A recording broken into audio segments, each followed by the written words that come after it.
Magandang araw sa atin mga kalingap. Mga kalingap, dumalo sa 18th birthday ng isang Kalingap Angels batch dalawa na si Isa kasama sila Medeth, Carla, VNC at buong K-Boys. Pero bago po yan mga kalingap, kung bago pa lamang kayo sa channel ko baka naman po pwedeng pa-like and subscribe my channel para lagi po kayong updated sa aking videos. At kung pwede sana patapusin muna natin ang video na ito para alam natin ang nilalaman nito at huwag din po natin kalimutan mga kalingap na pakisuportahan ang ama ng kalingap na si Val Santos Matubang at Kalingap Rob Matubang pati na rin ang viewers na laging sumusuporta sa aking channel at reactioners. Maraming salamat po. Mga kalingap, muling sinorpresa nila Kuya Rob si Isa sa kanyang 18th birthday kasama SI Dara at ibang Kalingap Angels at ang ALM Management.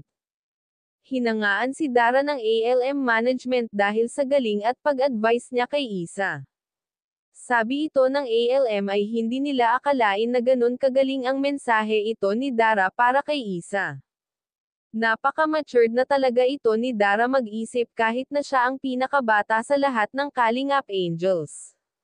Kaya bumibilib ito ang ALM at sina Kuya Rob kay Dara. Hindi man daw kumpleto ang Kalingap na pumunta at least na sorpresa nila ito. Kaya sabi ito ni Dara kay Isa kahit ganun pa man ay laking pagpapasalamat pa rin niya dahil natagpuan siya nila Kuya Rob at ito ay malaking blessings na dumating sa buhay niya. Naging emosyon ito si Dara dahil mas masaklap ang kanyang mga naransan bago pa daw ito dumating si Kuya Rob sa buhay nila.